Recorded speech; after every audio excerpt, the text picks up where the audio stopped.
Hello বন্ধুরা, কেমন আছো? আশা করছি ভালো আছো। তো চলে আসলাম নতুন আরও একটা ভিডিও নিয়ে। আজকে আমি রান্না করব হচ্ছে ডিমের কোরমা। তো এখানে দেখো সেদ্ধ করে রাখা ডিম, আর এখানে হচ্ছে আদা জিরে বাটা, আর এখানে আছে কাজু বাদাম পোস্ত আর চারমগজ বাটা। এখানে একটা টমেটো কুচি করে নিয়েছে, একটা পেঁয়াজ আর দুটো কাঁচা লঙ্কা, আর এখানে আছে গরম করে রাখা দুধ। তো এবার আমি রান্নাটা করব। প্রথমে আমি ধরিয়ে দেবো গ্যাস। কড়াইটা কিন্তু আমার প্রায় গরম হয়ে এসেছে। এবার আমি ওর মধ্যে দিয়ে দেবো সাদা তেল। কড়াইয়ের মধ্যে প্রথমে আমি দিয়ে দেবো সাদা তেল।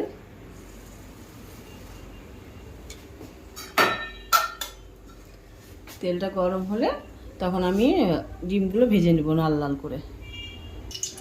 তো তেলটা কিন্তু আমার গরম হয়ে গেছে। এবার কুচানো পেঁয়াজটা আমি লাল লাল করে বেরেস্তা করে নেব।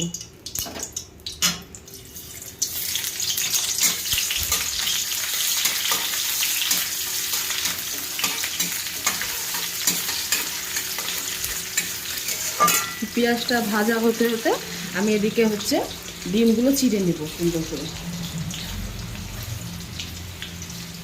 ডিমগুলো কিন্তু আমার চেরা হয়ে গেছে। এদিকে পেঁয়াজটাও কিন্তু আমার প্রায় ভাজা হয়ে গেছে।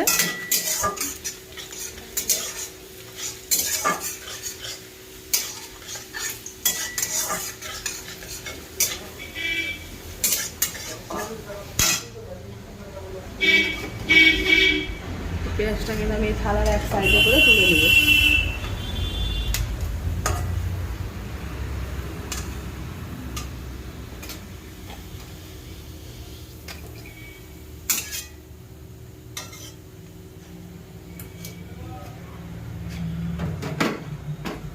তো এবার আমি এই গরম তেলের মধ্যে দিয়ে দেব সামান্য পরিমাণে একটু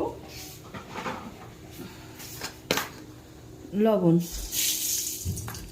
দিয়ে আমি ডিমগুলোকে লাল লাল করে ভেজে নেব।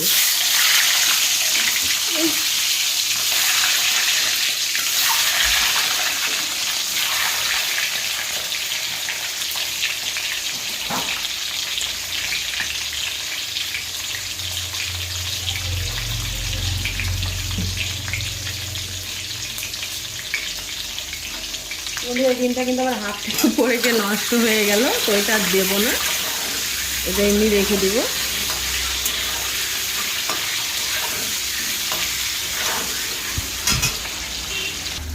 তো ডিমগুলো কিন্তু আমার লাল লাল করে ভাজা হয়ে গেছে। তো আমি ডিমগুলোকে এই থালার মধ্যে তুলে নেব।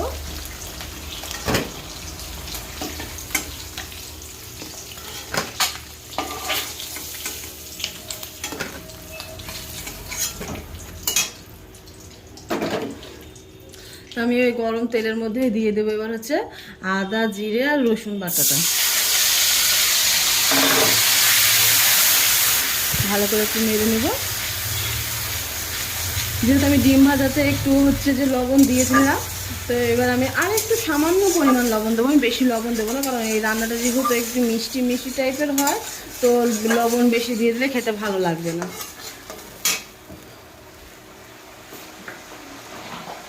তো এবার আমি দিয়ে দেবো আর একটু সামান্য পরিমাণ লবণ।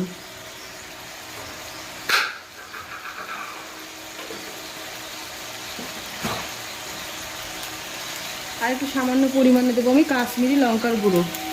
যেহেতু এটা ঝাল হবে না, সেজন্য কাশ্মীরি লঙ্কার গুঁড়োটা দিলাম, যাতে আমি একটু কালারটা ভালো আসে। তো এটাকে মশলাটাকে আমি সুন্দর করে কষিয়ে নেব। তো মশলাটা কিন্তু আমার খুব সুন্দরভাবে কষানো হয়ে গেছে। এবার আমি দিয়ে দেবো কাজু পোস্ত আর চারমগজ বাটাটা। এটা দিয়ে একটু ভালোভাবে কষিয়ে নেব।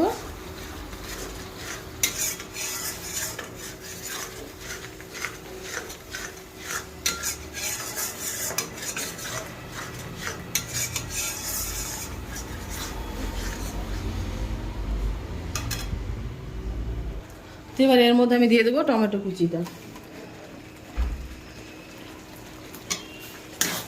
দিয়ে ভালোভাবে আমি কষিয়ে নেব।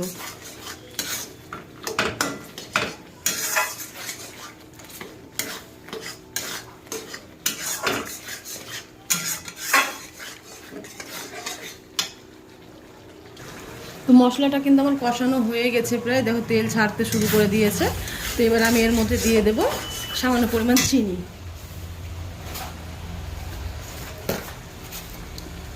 এই যে সামান্য পরিমাণ দিয়ে দিলাম একটু চিনি,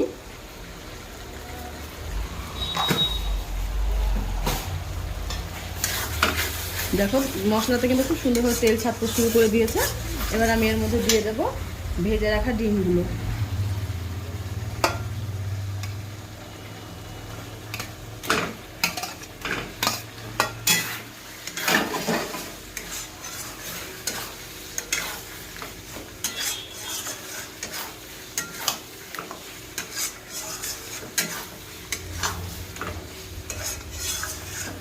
তো ভেজে রাখা ডিমগুলো দিয়ে কিন্তু আমি হালকাভাবে একটু কষিয়ে নিয়েছি। এবার আমি দিয়ে দেবো এর মধ্যে দুধ, গরম করে রাখা দুধ।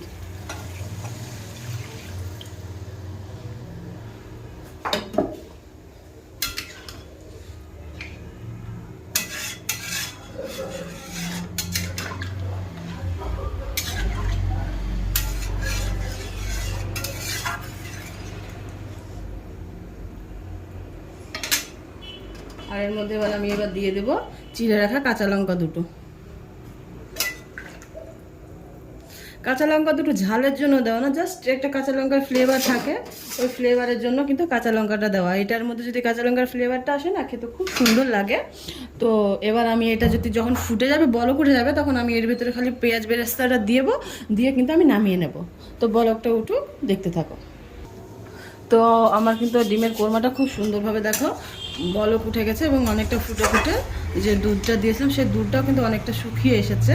তো এটা কিন্তু ঢেলে নেওয়ার পর আরও একটু জমে যাবে, তো সেজন্য আমি এরমভাবে রেখে দেব। তো এবার আমি এর মধ্যে একটু পেঁয়াজ বেরেস্তা দিয়ে দেব, দিয়ে কিন্তু আমি নামিয়ে নেব। তো বন্ধুরা, এরকম ভিডিও দেখবার জন্য কিন্তু আমার চ্যানেলটা সাবস্ক্রাইব করবেন এবং ফলো করে রাখবেন। যদি আমার এই ভিডিওটা ভালো লাগে তো প্লিজ লাইক, কমেন্ট এবং শেয়ার করে দেবেন। আর বন্ধুরা, এরমভাবে কিন্তু ডিম কোরমা রান্না করে আপনারা লুচি, পরোটা কিংবা ফ্রাইড রাইস যে কোনো কিছুর সঙ্গে খেতে পারেন। খেতে কিন্তু খুব দুর্দান্ত লাগে। এরম করে কিন্তু আমি এর আগেও রান্না করে খেয়েছি, সেজন্য ভাবলাম আপনাদের সাথে একটু শেয়ার করি।